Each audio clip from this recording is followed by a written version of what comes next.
Hello, this is the Coach and Benway podcast. I'm Coach Red Pill. I'm joined by my co-host, Dr. Benway, and today we have quite the show because a whole shitload of shit is happening in the world. Well, sometimes Friday the 13th really giveth. Right. It's given us. Yeah. It's given us how many fun movies of a too many to count. Fiendish-looking villain who consumes those around him. And hey, guess what? We got one with Mr. Strzok today, didn't we? Oh man, he is like an arch villain of a very bad James Bond movie. Man, that was fucking funny, and his face, it's just, I tweeted out, like a picture of his face with the grin. He had that Kubrick stare and a grin, right? And I tweeted out saying, I ate his liver with some fava beans and a nice Chianti, Jesus. Well, I actually took offense to that tweet, and I'll tell you why. Because why?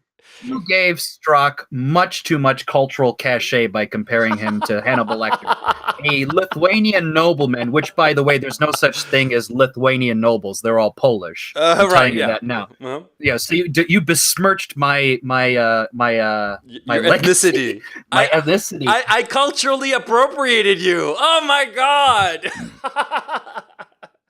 Yeah, but this guy is a real scumbag, isn't he? The thing that noticed to me, like I said, I saw a good 2.5 minute clip that Fox posted, and it basically said it all. As I said in my tweet, it was I said this is the moment in which Peter Strzok gleefully took the noose that was handed to him by Trey Gowdy and hung himself with relish. Yeah, I mean, he literally just said, "Well, you know what? Fuck it." He goes, It's you may read this comment, "We'll stop it," but you have to, with some malice. But you have to understand, I wrote it late at night when I was pissed off and I hated the fact that he made fun of an immigrant's family after the soldier died, and I think he's a fucking son of a bitch. But I'm not biased. Yeah, exactly. I'm not biased, and the rage pouring off of him, And the congressmen, they were totally playing for the peanut gallery. I mean, they knew exactly what they were doing. And this it's always like this. It's always like this. That's what's so great about these congressional hearings. They do that. And they had some good ones today, I'll tell you. Oh, yeah. No. I mean, they all came off really well. And the Democrats, man, trying to run defense, trying to block, lousy blocking. I mean, if this were a pro football match, lousy blocking because they were just completely ineffective. I think the baseball match is more appropriate analogy because I think all of the at-bats that the Democrats had, they basically struck out. Yeah. Yes. No, it's not just struck out. It was they all swung and missed. That's worse. You missed my pun. What? Struck out. Oh God! You son of a bitch! God. You ruined my humor. He would pun would pick a pocket. What's that saying? Yeah. He who would pun would pick a pocket. Yes, but that's probably true. I will take any loose change. But it is when they say it was gleeful. No, I mean, kidding aside, the reason that you and I are both giddy about this fucking thing is that it was so goddamn funny, and there is no way for the normies to look at the testimony of this guy and say that the FBI is not biased. I mean, we're gleeful because of that, because we know that this was a huge loss for the illusion of the diligence and even-handedness of the FBI and everything that the DOJ is doing, especially everything that Rosenstein is pushing forward via the Mueller investigation and all the rest of it.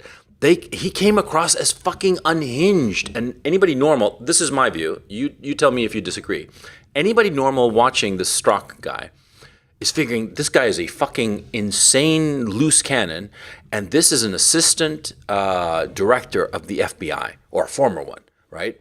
I don't think that I think that the FBI took a massive hit with this guy. And it was so funny because behind him, there were a bunch of former FBI guys. They all had that look to them, really clean cut and slightly fashy, ironically. And, they looked like they were just totally righteous. They have no idea the political catastrophe that was his testimony. I mean, that's my impression at this moment. You tell me what you think. No, I completely agree. Here's when I knew we were off to the races. When Strzok starts out his testimony with, the fact that I'm being interviewed in front of this congressional hearing is another a victory notch on Putin's belt. I'm like, okay, we're ready here. I'm I'm getting the popcorn here. Yeah. Yeah, just but essentially, yeah. I mean, because it just continued to deteriorate. I didn't hear that part. He actually said some shit like that. Yeah, he did. You're fucking me. Not fucking you. Oh my god! I don't fuck older men. Very funny. He basically blamed it all on Putin. Oh my god! I mean, pushing this is another victory, and he said, "I was completely horrified at the prospects that the Russians were going to take this from." Like you could tell, he this was what his thinking was. He's drunk the Kool-Aid. He drank the Kool-Aid. Yeah, so he drank the Kool-Aid, but more than that, he's probably said, if I passionately argue that there is a extraordinary issue at here, you can understand that my animation is a result of that, not so much that I'm a guy seeking to hurt some fucking president or the people around him. But the joke is that it ultimately did the opposite. It just made him look unhinged. He animated his face a bit too much. Yeah. He was the exact opposite almost of the Mark Zuckerberg robot, data robot, which was, drink water, humans drink water kind of thing. Yeah. Smile. It is appropriate at this time, Strzok was just like, it's college theater time, motherfucker. Yes.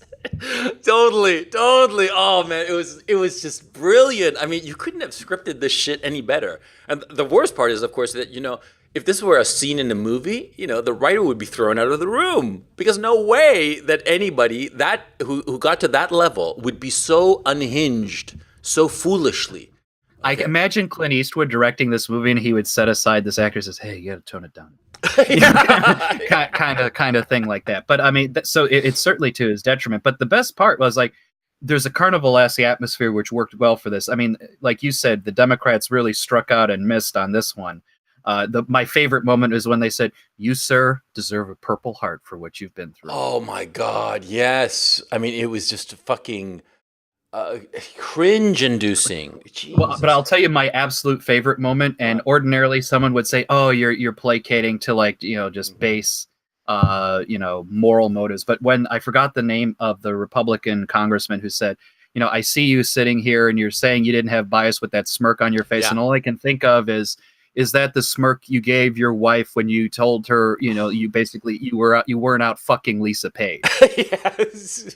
And here's what's amazing about that. He's fundamentally right, because man who would lie about that, who would deceptively do that, can be capable of anything. And you think if he's willing to lie to the woman who he said, "I'm yours for the rest of my days, baby," he's going to lie to that. He's going to not lie to the American public. I'm Latin American in that sort of thing. No, and like, chasing pussy is not the issue. Okay, the issue is that look, there's no problem with being biased. There's no problem with really despising some politician. But if you do despise it, you have to have enough self-control and enough self-knowledge and understand the optics of the situation, of just stepping aside. Okay, look, cheating on your spouse, it's an ugly thing. No, nobody's saying otherwise. But I don't think it's a big moral thing. Okay, I that's an American puritanical thing that I just. Well, no, I just see that I disagree with. I disagree with it only to this extent. Basically, it shows that a man, who's capable of that kind of deceptive nature is not going to be telling the truth under this inquiry. He is skilled enough with lying. He's skilled enough to lie to his wife. This is above and beyond whether he should have. It's just simply to say what he's capable of doing. And okay. I mean, look, we can argue about until the cows come home on that kind of personal morality issue. But I'm much more interested in the politics of this situation. And the politics of this situation, I mean, if I'm the head of the Democratic Party right now, I'm tearing my fucking hair out, because this is a disaster. And did you see, by the way, the other disaster, the thing in Portland where those lefty kids tried to block ICE, and they got basically. They got shot up with what you call it. You deserve to die. All of you deserve to die. One kid ran away from the cops, and part of me says the cops should have just shot that kid in the back to a certain extent. But I'm a, no, they chased him and caught him. They didn't. They did catch him. I thought they let him go. No, but needless they caught him. Good. Maybe they accidentally hit him with a baton on the way back. Probably a couple of times. Yeah. Yeah. But the part that's just perfect, political theater is when they went to the black ICE agent and said, you're the white man's nigger. Yeah. Unbelievable. Unbelievable. Again, the left does not understand optics, or what the hell is the matter with these people? Well, especially, and here's what makes it even more interesting. It's in the aftermath of the stupid firing and cucking of the head of Papa John's Pizza. Oh, yeah. Remember this? Yeah. Where, this did you it's hear about already in the the stock? public attention. Did you hear about the stock? What happened to the stock? Well, it went down when this whole shit went down, and then he quit, and it went up. It's like 5% higher than before this whole shit show.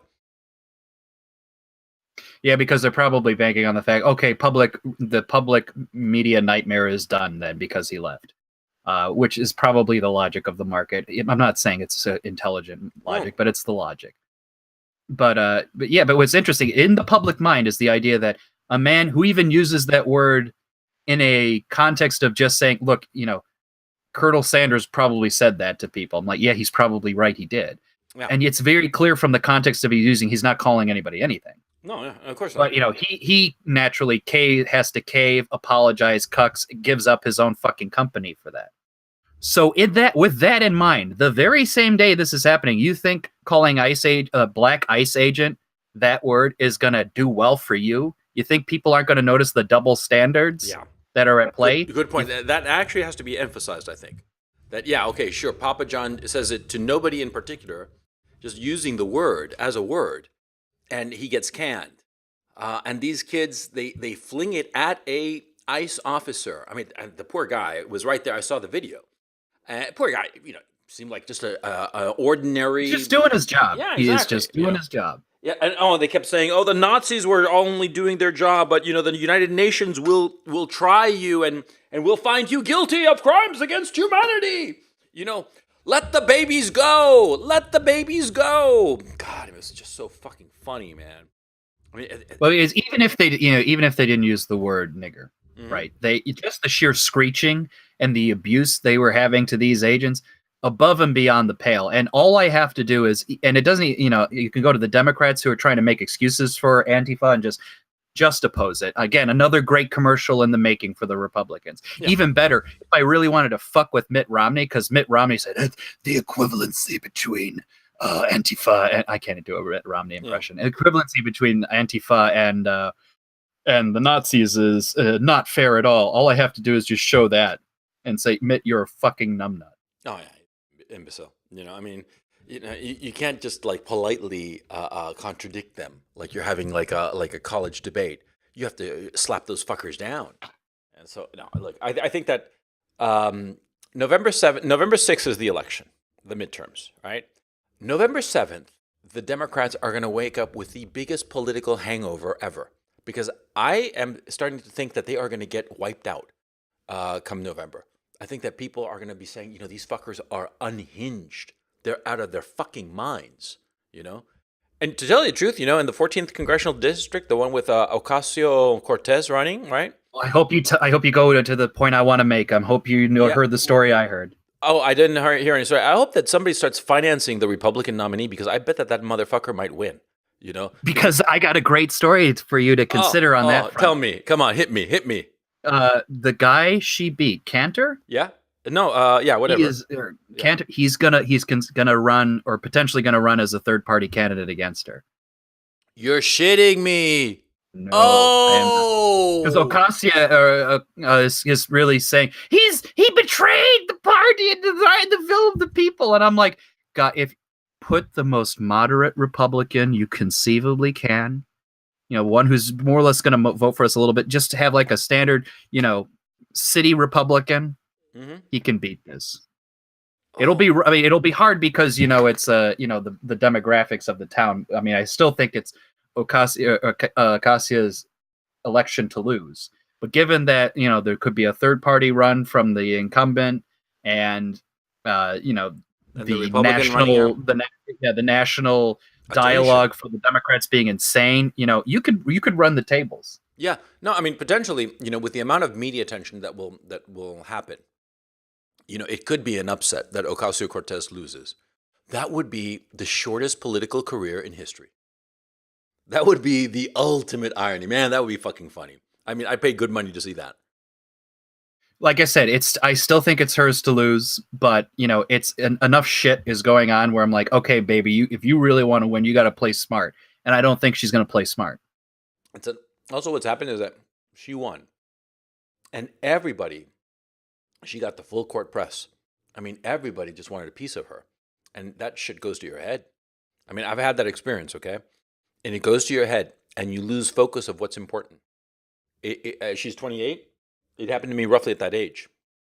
You lose sight of what's important and what you're supposed to be doing. And it's really easy to lose sight and get knocked off kilter by all the sudden attention.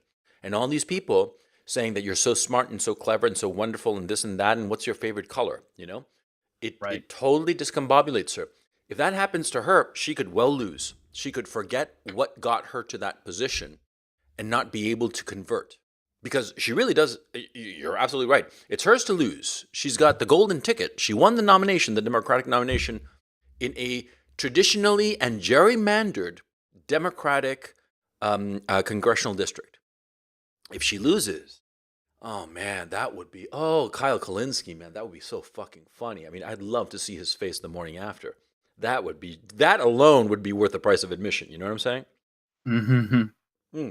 I'm looking forward to it, but it's going to be a fun race. What's happening is that, all the anti-Trump, I mean, Strzok, the Portland anti-ICE people, right? All this shit, it's all congealing around liberalism.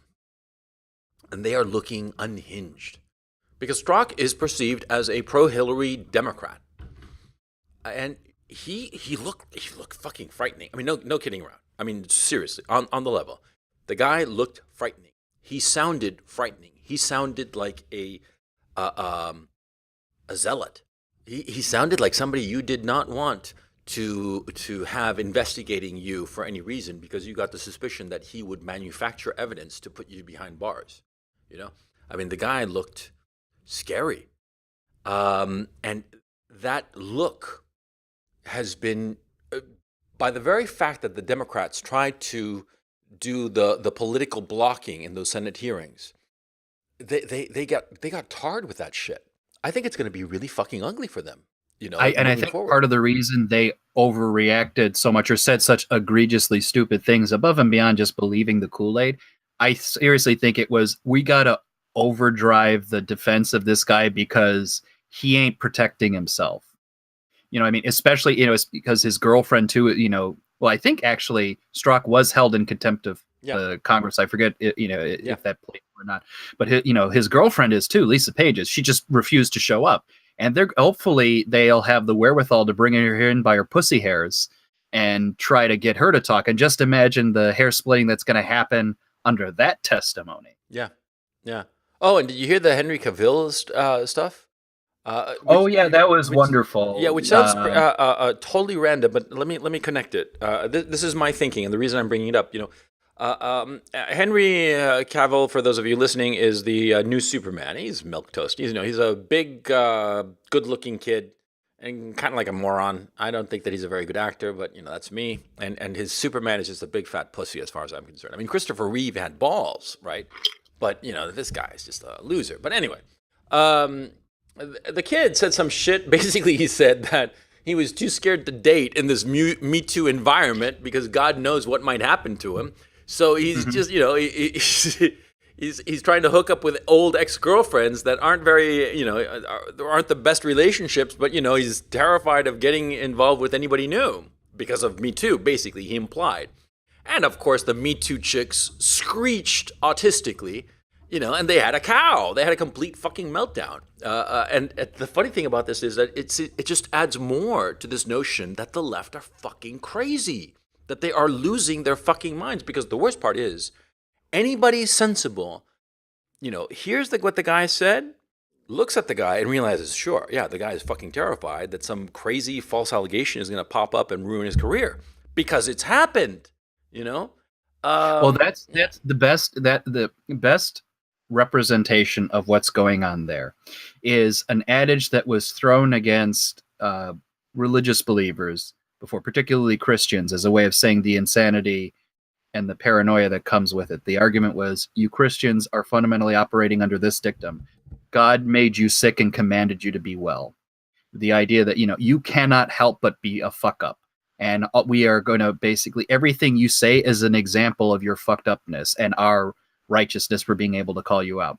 So I think that's a very extreme reading of Christianity, but you can apply it to this Me Too movement situation. The fact that the Henry Cavill response is amazing. Think about it. He says, I don't want to basically put myself in a situation where anybody would want to accuse me of that. In theory, he's just saying, look, I don't even want to play that game. And even that, the idea that I don't want to be in a position to be accused was enough for them to say, you're already failed, because the fact that you're worried about it means that you probably could have done it, everything. You are born sick and commanded to be made well. Yeah. That is the notion. That is the disease. Yeah. We're dealing with. And I do believe it's a mental disease. Yeah. I think so too. I think that these people are going unhinged. And I think that, I hate to say it, but it seems to me that Trump did it. He trolled them into insanity, because they are showing the signs of a mental disease, of a detachment from reality, hysteria that is, first of all, it's dangerous, like all hysterias. And secondly, it's wildly amusing, of course, but it will only hurt their cause. And this is my thinking. See, the pool of hysterics is rather large at this moment. As the hysteria increases, the pool will begin to shrink as people sort of like detach and realize this stuff is crazy. And as the more moderates detach, you're going to get the harder and harder core crazy.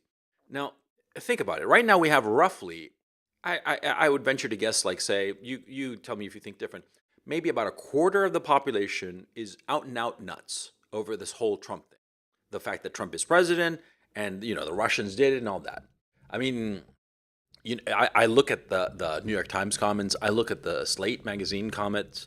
There is a sizable proportion of people who believe all this crazy shit, who buy into they drank the Kool-Aid. Shit, they didn't just drink it.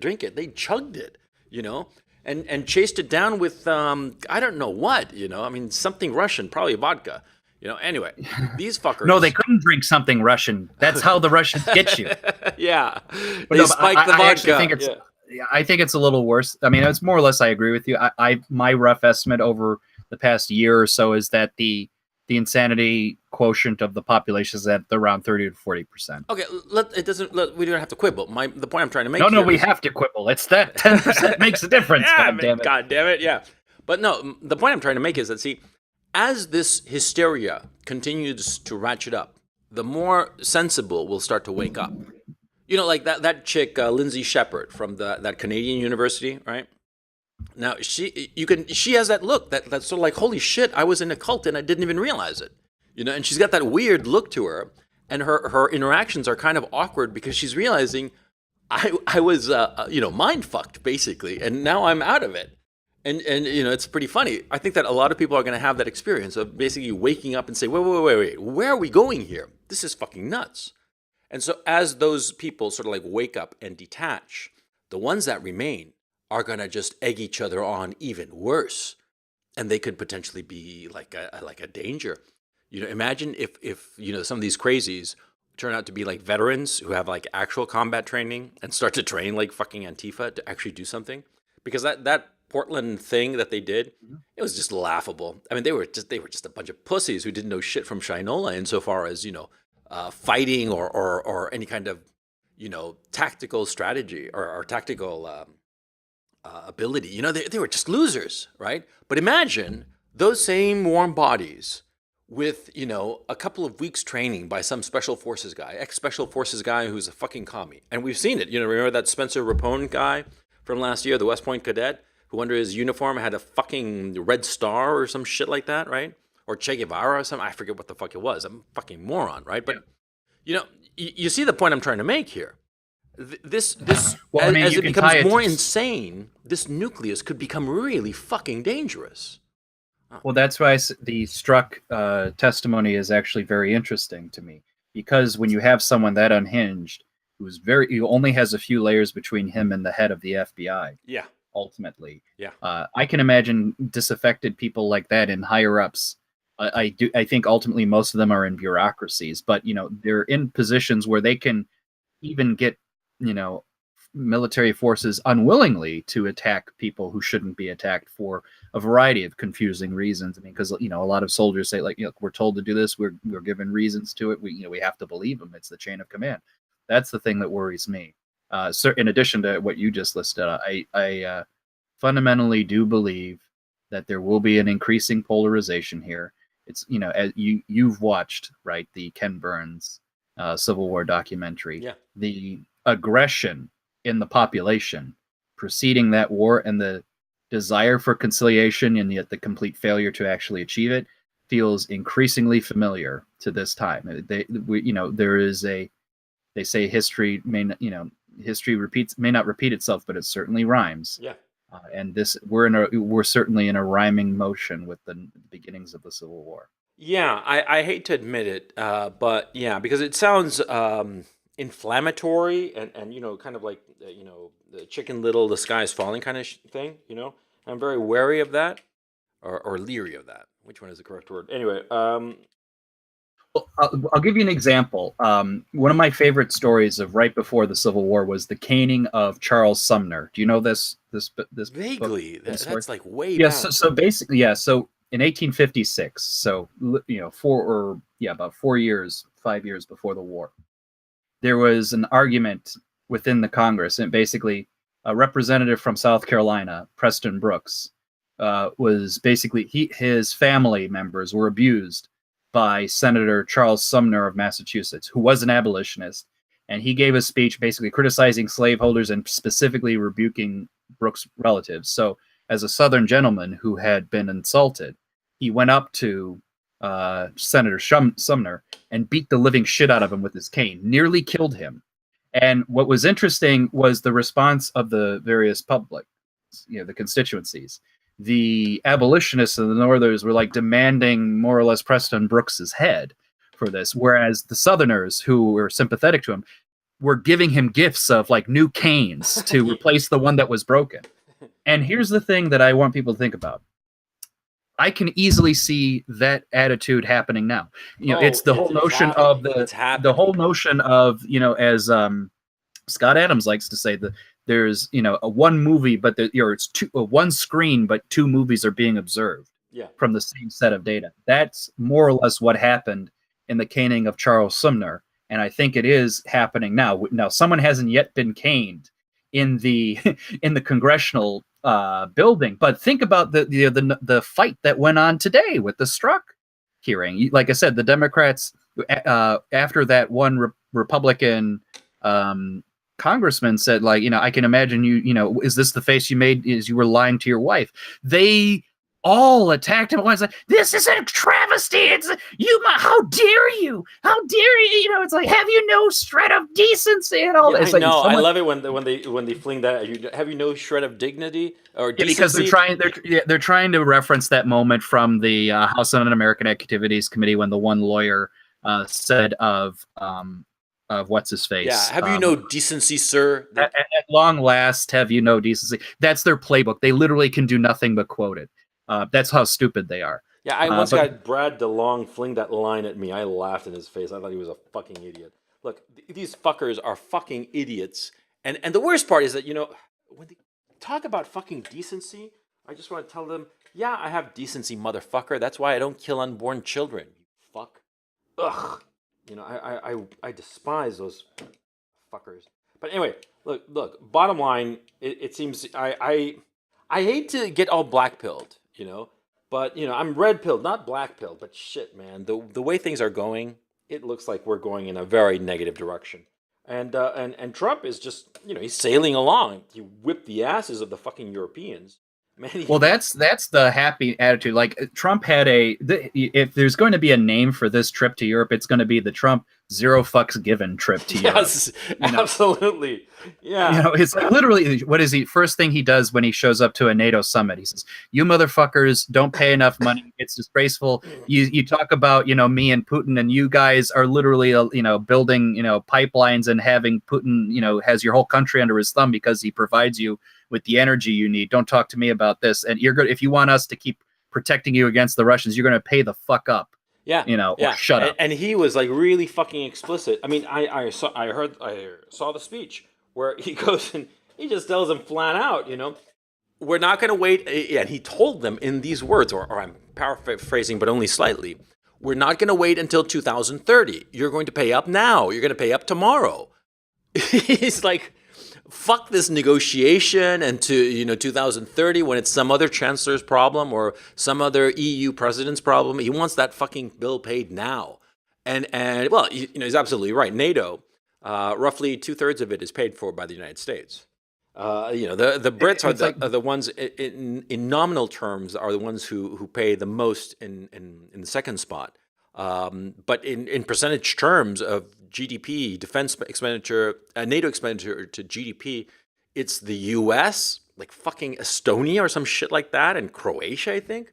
Some random countries. The other countries, they don't pay shit. Yeah, the Eastern European countries often are the ones maintaining their 2% expectations. Yeah. Poland in particular always has made a point that they've consistently made their 2% expectations.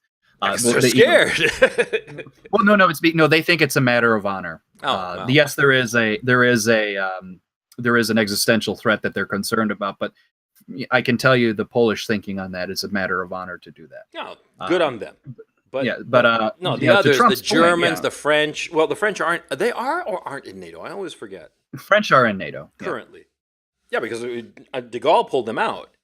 And then when did they get back in? During Mitterrand? I forget this. I did not know that he pulled out of NATO. I thought he pulled out of something else, or he blocked other things from happening. No, he pulled out of NATO. Well, that's been reversed. I know it's been reversed. I don't know when it was reversed, but that's neither here nor there. Yeah. Trump's and here's the other thing that you keep in mind with this one. Even the purest globalist Bible rag, the economists can't not show that data. It's just objectively the case. The spending. Yeah. The figures are on Trump's side. Yeah, and people are criticizing him because he said that on the speech he gave, he said that the U.S. spends 4.2, and the U.S. actually spent of its GDP on defense. It's actually 3.7, 3.8, something like that. And people were giving him shit, but who gives a shit? It's percentage points. The overall overarching point is absolutely on the money. These fuckers have to pay up, and like he says, this thing of him saying now pay up, and oh, by the way, I'm going to go and meet with Putin next week in fucking Helsinki. How you like them apples, motherfucker? Oh, and I love that he referred to Putin as a competitor, not an enemy. That's what he is, and he's a fucking smart motherfucker. I mean, Trump, I have to admit, and on the global stage, insofar as great power politics, he's on the money. He's unquestionably on the money. I'm so pissed at the fucking budget, right? Because the more I look at that piece of shit, the more upset it gets me. But insofar as the foreign policy, the guy's on the money. I mean, he's right on the money. And here's the thing that everybody has to understand. If people think that Trump threatening NATO is like a cash grab or just hating Europeans, they're completely ignorant of a long and developing history in the international relations theory, particularly amongst the realist school, of which I was, studied and was taught by some of the leading experts in. I'm not kind of just blowing air up my ass. No, the name is my teacher, was my teacher. Mm-hmm. The understanding that everybody knows is that the weight of American foreign policy interests, there's always been three spheres, four spheres, but three, that are really of note. The four spheres are the Americas, Europe, the Middle East, and Southeast Asia, or just Asia Pacific. Latin America, they're always concerned about because it's, our backyard, don't fuck with us in our backyard. That's always going to be. It's not, nothing very interesting there.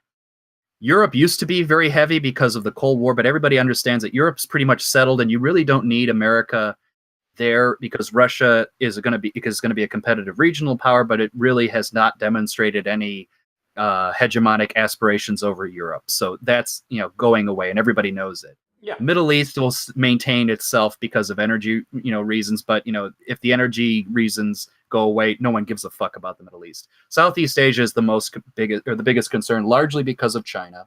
Everybody knows that. And Trump's trade war is actually a very genius play on that. Every realist I know says the only real power you've had to watch out for is China. I agreed on that for decades now.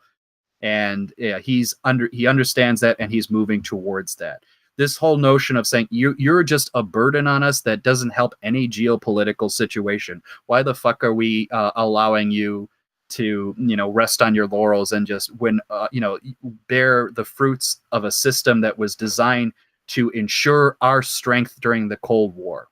You are not going to get that anymore. This is extraordinarily intelligent to do. It's part of the reason I thought Trump getting better relations with Putin would be even more fantastic, because then it completely ends the notion that the Russians are a true hegemonic competitor. Well, I think that Europe, ultimately, and situates them against the Chinese, which is what we need to do. yeah, exactly. To their failure, because the China, as far as I'm concerned, needs to fucking implode. I know I've got right wing guys who think, oh well, the Chinese are not really progressive, and they have a notion of nationalism. It's like, spare me the fucking tears of great cineology. You're not cinephile. Let me ask you something. What do you want? How do you see China imploding, and what would be the benefit long term of China imploding, and how would it implode? I do not want the Chinese notion of society to be the hegemonic leader of the world. That's number one. It's very obvious that I don't like their society. I don't like their notion of, economic, communistic bureaucratism. I don't like Confucianism as a philosophy either. China's destruction will come about because of their internal strife, which they have a hard time controlling. One, because the inevitable demographic decline that's going to come, and two, because the fights between the have-nots in the interior and the haves in the coastal lands has as strong as it's ever been. And whenever that happens and China's economy falters, heads roll literally. So yeah, that's that history I don't know enough about, of Chinese history to know. Do you know the specifics of that, of how that has happened before, when that has happened before, and what were the circumstances that happened before? So a lot of the details I'm sketchy on, but basically there has been an uneven economic development for a long time. The coastal cities, by virtue of the population distribution, the trade, what have you, coastal cities like Beijing, Shanghai, all of those other ones have done historically well. The interior, the farmland community, the more remote places to get to, harder on those people. So that causes stress to the system. That, I think, was the original source of Mao's support. Uniting the farmers and the laborers was part of the strategy of Marx's victory. That plays into it. At the end of the day, I think they will be under stress. I think they're much less capable of winning a trade war than they let on. I think the only reason people are defending them is is long-standing neoliberal notions that, hey, if I get cheaper shit, everything's better for me. And that's going to die away. So I think, end of the day, it's good that that kind of society, the Chinese, have to basically overburden and overtax themselves to the point where they're just another minor player. Because at the end of the day, it's all about, protecting your own national interests. And I do not see any situation in which a growing China is in our national interest. No. It's all good and fine that during the 90s and the aughts and the teens, the U.S. industrial and manufacturing base was exported there, and we got in exchange, cheaper goods. But long term, no, China is no good to us as a competitor because it causes all kinds of havoc. They've exported. I mean, they are buying up huge swaths of land in Africa and here in the Ukraine as well, as a matter of fact. And for agricultural output, they want to own the land and be able to just export their own shit. But unlike the colonial powers, they're making absolutely no effort to invest anything in the lands that they're buying in Africa or Ukraine. And it's really interesting because as colonialists, they kind of suck.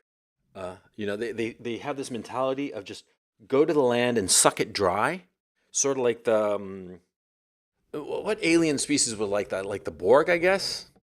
No. Well, sometimes, but I think you're thinking of the Independence Day aliens, where they locusts. They move from planet to planet, consume every natural resource, and then move on to the next. Yeah, and they leave nothing in their wake. If they collapse, they'll be gone with the wind, as it were. Insofar as their assets in the United States and in Canada, especially, if shit goes down in China, all of a sudden all those people are going to be left with a bag. It's going to be a giant fucking hole. Ultimately, a trade war, my thinking is, A trade war always hurts the creditor nation. In this case, the creditor nation is China. So I would be very afraid if I were China. If Trump goes full on trade war and fuck it, damn the torpedoes, full steam ahead kind of thing. Well, I always remember historically in Russia when they were developing in the 19th century, the Prime Minister Sergei Witte, had a lot of loans, from the rest of Europe. And when shit was going south, and they say, "Oh, pay up the loans," he basically said, "Go fuck yourselves."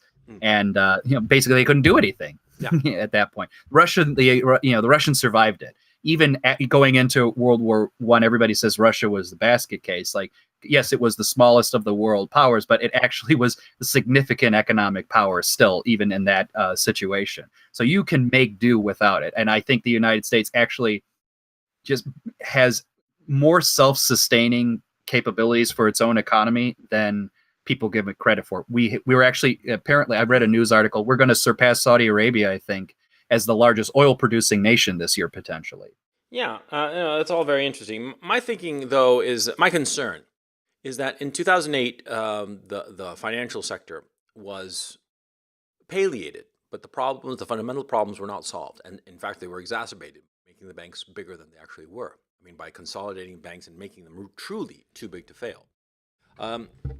My concern is that the current elites in the United States fear bankruptcy. They fear chaos, and they are willing to implement any ad hoc solution to avoid chaos, which I think is a huge mistake. I think that going through a fire is much, much better than trying to make do. I agree. And I think that the current elite, and they proved it in 2008, they're willing to bend any law and break any rule in order to maintain status quo. And I have a private motto: the cult of stability begets a culture of death. In the sense that if you try to pursue stability at all costs, eventually it's going to kill you. Chaos, flux, ups and downs, high contrast. Yeah, it's scary. Roller coasters are scary, but it is much better than trying to maintain stasis, because stasis will kill you in the end. And it will be worse, and you will not be able to tolerate it. You will go down the tubes, But I'm far from the levers of power in America, and so, well, you're a hell of a lot closer than I am. Even. Oh, well, trust me. If I'm sure people who know me, or if they got to listen to this podcast, if they heard, Benway's on the levers of power, it's like half the population is doomed. Yeah, but they deserve it.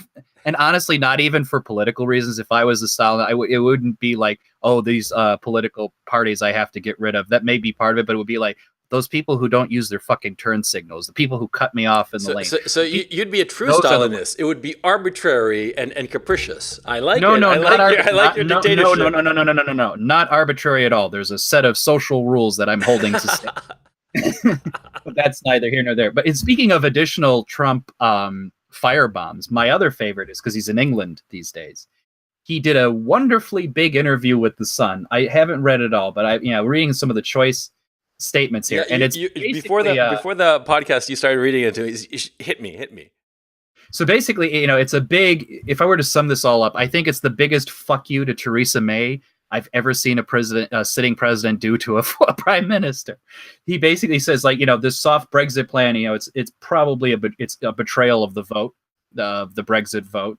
He said, before going into this, and I remember reading news stories, he said, look, Britain out of the EU, we will basically come up with any trade deals like zero tariffs just to get you going and get the business with the US. He says, if you're going to do this soft Brexit shit, I'm basically still dealing with the EU. Fuck you. That deal's off the table now. Yeah. Which is not wrong. No, it's totally accurate. Yeah. Because the soft Brexit deal is no deal at all. No, it's worse than no deal. It's Theresa May is a fucking idiot. I mean, that woman is so fucking stupid. I mean, how is it possible that a woman with that few IQ points manages to generate enough nervous electrical impulses to mobilize her fucking body? Because that brain is fucking dead. Jesus. I mean, I just don't understand it. I mean, I started looking at the actual points of the Chequers agreement. She's a fucking idiot. How on earth could she possibly believe that anybody would buy this shit?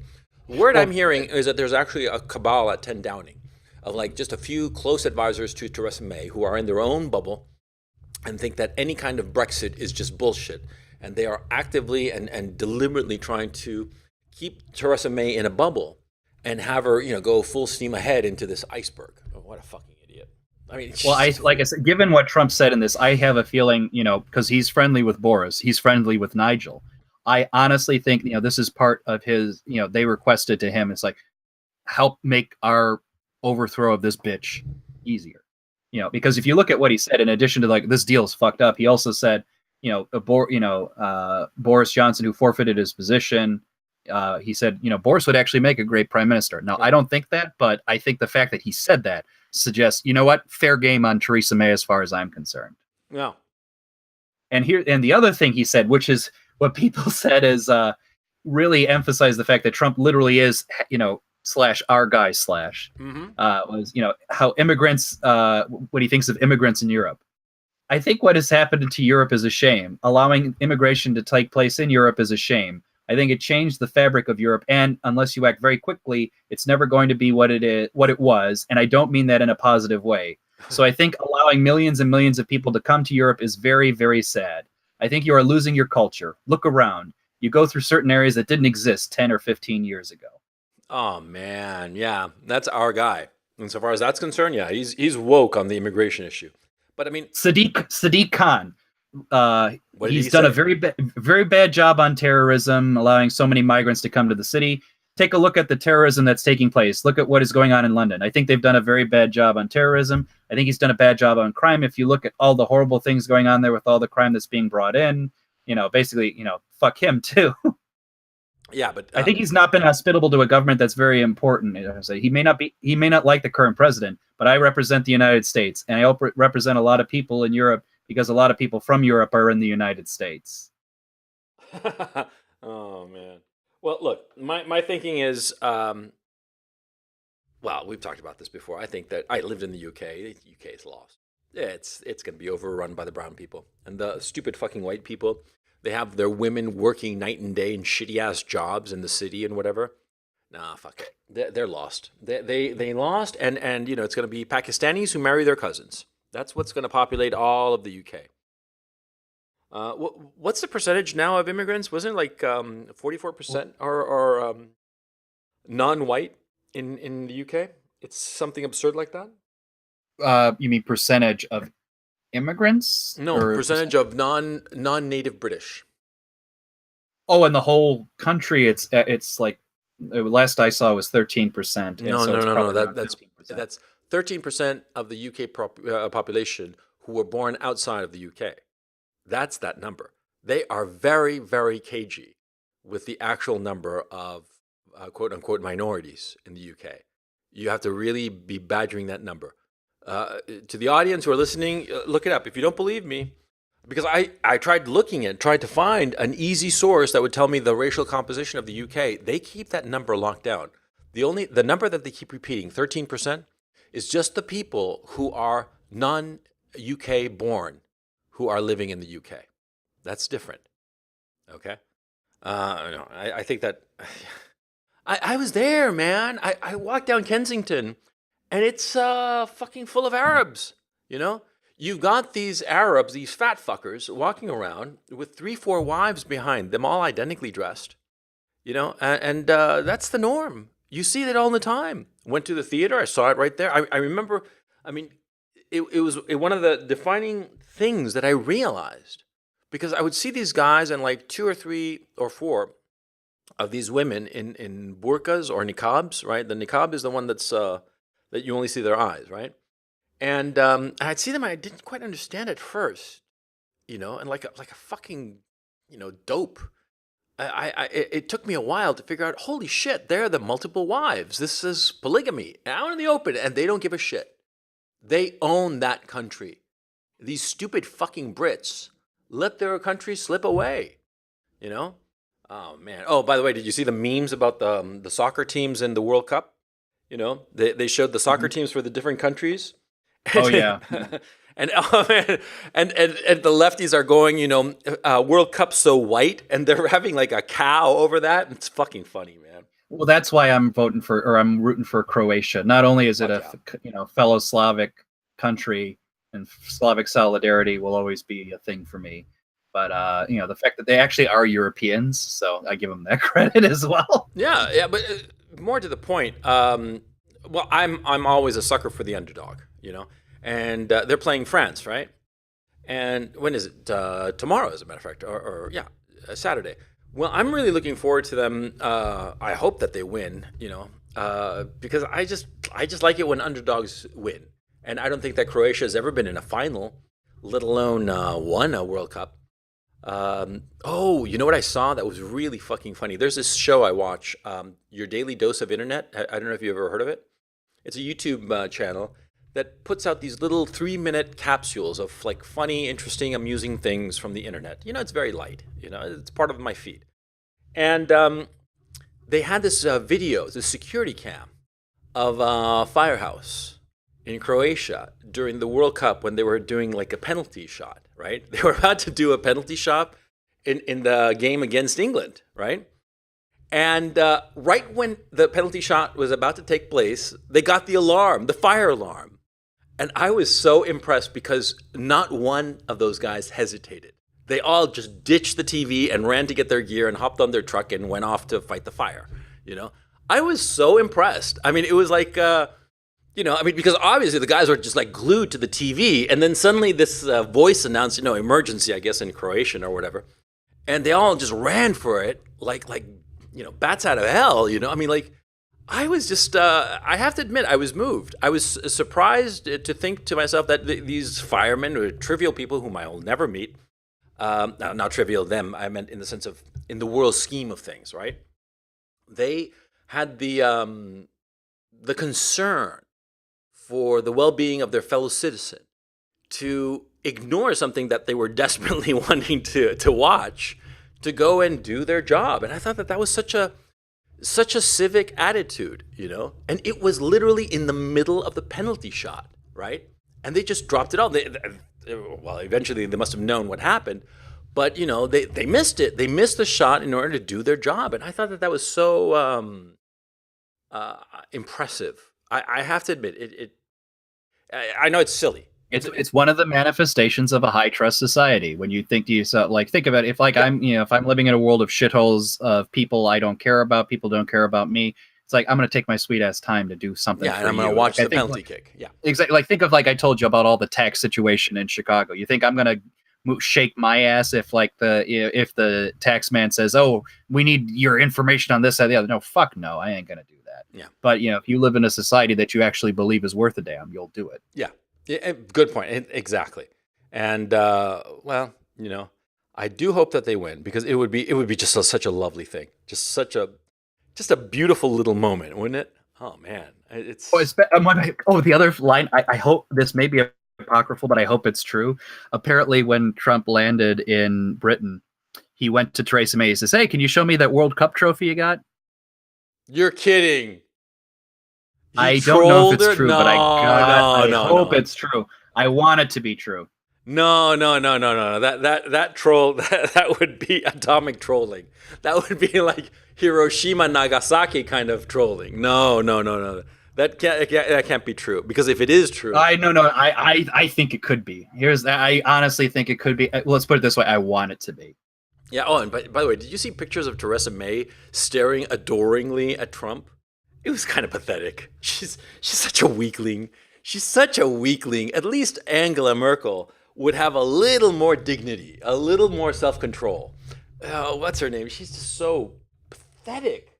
I hate the weakness of her, and how she has had opportunity after opportunity in her lap for success, and she's blown it. Like the election, she should have won that. It should have been not just a cakewalk. It should have been a fucking blowout. Corbyn should have been, ditched as the leader of Labour after the colossal failure of that election, and instead that guy is locked in tight. You saw the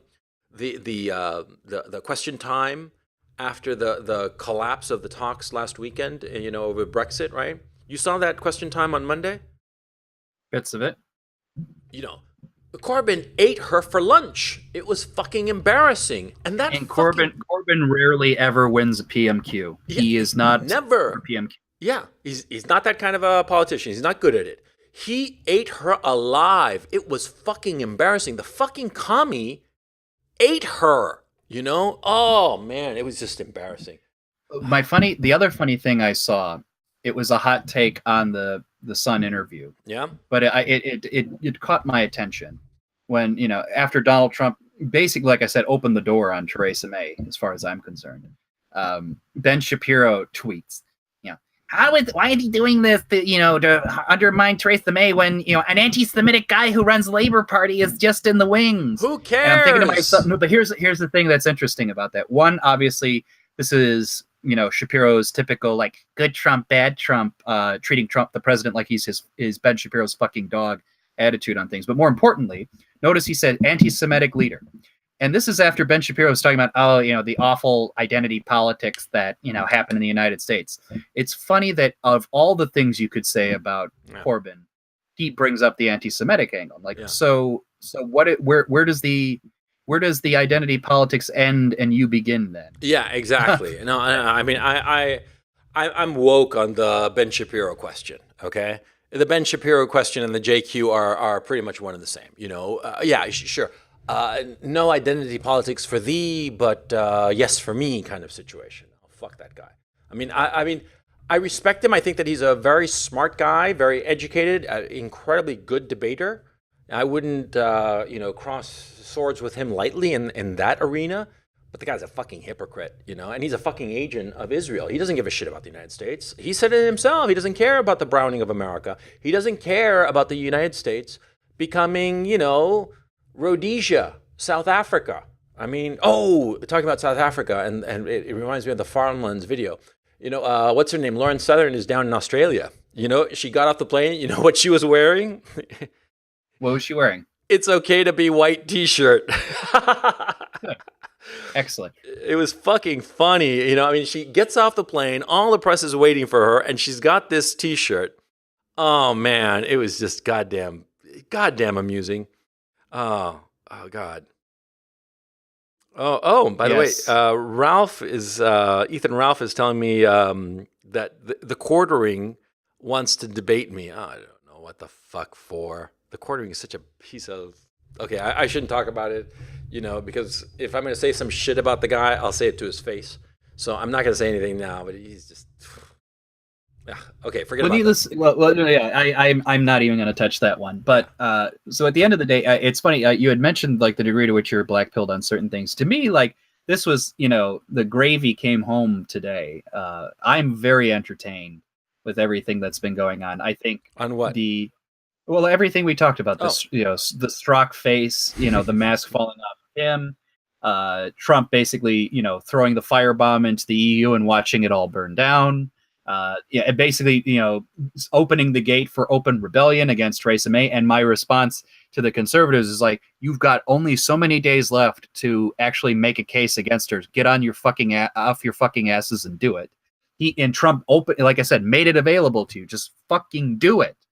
All of that makes me, you know, outside. Well, if Britain fails, I ultimately don't care. But you know, the fact that the president, you know, did his bit for king and country, you know, made me happy. So you know, at the end of the day, I'm like, hey, good run. Sometimes you need a little bit of entertainment. My thinking about the UK became solidified when Prince Harry married that skank. You know, that solidified it for me. That country is lost. Okay, I mean, that kid could have married any girl, and no, he went and picked some 36-year-old chick who's got God knows how many abortions behind her, right?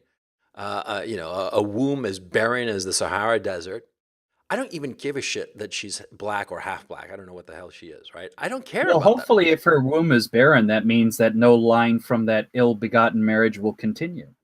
Yeah, okay, fair enough. But my thinking is that, see, how can a guy be that cuck? I mean, it's an honest question. How can a continent be that cuck of just not looking at reality, not understanding what is happening to them? How can you be that cucked? I just don't because understand. for his family directly, it's the problems really kicked into high gear when Edward VIII resigned, or not resigned, abdicated, I should say, because then you got to another line, and the line of failure. Unfortunately, No, I'm not talking just about the royal family. I could. I understand you're not. I understand you're not. But it's a microcosmic manifestation of the broader issue. Yeah, it just seems so. The whole, all of Europe. I mean, I look at them. I mean, everything west of the Oder-Neisse, right? I know that east of the Oder-Neisse, they have their own problems, and a lot of demographic problems are going to start hitting hard over the next few decades. Product of the Second World War and the Holodomor.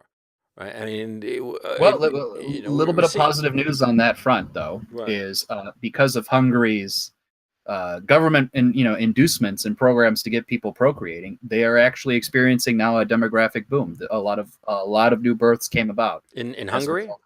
Yeah, in Hungary, the recent policies. It's good news. Yeah, it would be great. Incentives matter. Incentives matter. Yeah, if you decide that your country is going to have the family as the basic building block unit of your country, then you're going to have a sustainable society. If you decide it's going to be the individual, your society is doomed. It's as simple as that. So you have to focus your society to save families so that mothers can stay home, take care of the kids, educate them well, because only a mother is going to take care of your children well. Nobody else ever will, by definition. Okay? So you have to have a society that foments families, that gives families not just tax breaks, but actively encourages them to have more kids. The Russians are doing it, the Hungarians are doing it, but no, the fucking West, it's the individual, and I want to be free and shit like that, and I want to ride the cock carousel and have the 1,000 cock stare before the age of 20, I mean, I don't fucking understand the West. How did we go off the rails? And the more I think about it, the more I come to the conclusion that it was let's call it the cosmopolitan intelligentsia that promulgated this notion strictly for commercial gain. And that's my view. And I'm getting fucking blackpilled as fuck on this issue. Because the countries that did not go down that particular rabbit hole, they seem to be doing okay. They seem that they have like a future. Because I look at Western Europe, they have no future. They are dead. They are as dead as Macron's marriage. They are as dead as Theresa May's marriage. They are as dead as Angela Merkel's marriage. All those marriages, for those of you who don't know, they didn't produce any children. Angela Merkel, Theresa May, Emmanuel Macron, who else? They does not have children. Those three do not have children. Who else? It's like a bunch of them. Like the Swedish prime minister, they don't have any skin in the game. They have no reason to hope for the future. Oh, man. Am I ranting? Well, I'm ranting. You are. I think, you're going to spin yourself into a circle with this one, but I would respond with this. There's going to be another interesting election coming up in Sweden. The leading the party at the poll is the anti-immigration party. I want to see what happens. Yeah, well, I want to see if the most cucked nation can pull its dick out of the weed whack. I don't think so, but we'll see. And on that cheerful black-pilled note, I think that we should call it a podcast. And so, Dr. Benway, why don't you take us out? Because obviously, I am in no condition as you're the black-pilled, but I'll say this: I'm hopeful for Sweden. For those of you who are religiously minded, give a little prayer that will succeed. For those of you not religiously minded, go to Sweden and vote. Yeah. Okay, so on that note, thank you so much for listening. This has been the Coach and Benway podcast. I'm Coach Red Pill. For my co-host, Dr. Benway, and myself, I want to wish you a fond farewell. Take it easy. Take care.